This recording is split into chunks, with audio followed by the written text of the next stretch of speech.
ప్రకాశం జిల్లా Ongole railway station సమీపంలో వందే భారత్ రైలుపై రాళ్ల దాడి జరిగింది. కేసు నమోదు చేసిన పోలీసులు వందే భారత్కు చెందిన సీసీ కెమెరాలు, హైవేలో ఉన్నటువంటి సీసీ కెమెరాల ఆధారంగా నిందితులను గుర్తించినట్లు రైల్వే డీఎస్పీ మురళీధర్ తెలిపారు. నగరంలోని ఇంజనీరింగ్ కళాశాలలకు చెందిన ముగ్గురు విద్యార్థులు రైల్వే ట్రాక్ పక్కన మద్యం సేవిస్తూ మద్యం మత్తులో వందే భారత్ ట్రైన్పై రాళ్ల దాడికి పాల్పడినట్లు తెలిపారు. ఈ సందర్భంగా రైల్వే డీఎస్పీ మాట్లాడుతూ రైల్వే ఆస్తులకు నష్టం కలిగిస్తే కఠిన చర్యలు తప్పవని హెచ్చరించారు.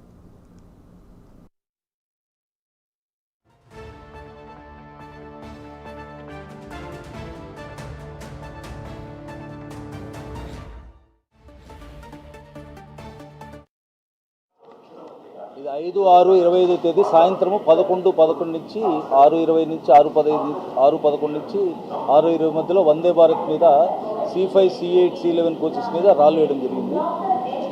దాంట్లో మా రైల్వే ఐజీ గారు, మన ఎస్ఆర్పి గుంతకల్ విజయవాడ మరియు ఒంగోలు ఎస్పీ గారి ఆదేశాల మేరకు ఆర్పిఎఫ్ వాళ్ళు, లోకల్ పోలీస్ వాళ్ళు, మరి జీఆర్పీ వాళ్ళు టీమ్స్గా ఫామ్ చేసి దీంట్లో ముగ్గురు ముద్దాయిల్ని గుర్తించడం జరిగింది.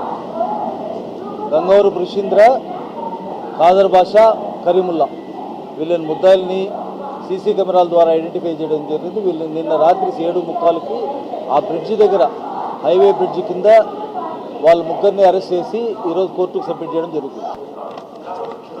ఇది 5/6/25 తేదీ సాయంత్రం 11:11 నుంచి 6:20 నుంచి 6:11 నుంచి 6:20 మధ్యలో వందే భారత్ మీద C5, C8, C11 కోచెస్ మీద రాళ్ళు వేయడం జరిగింది.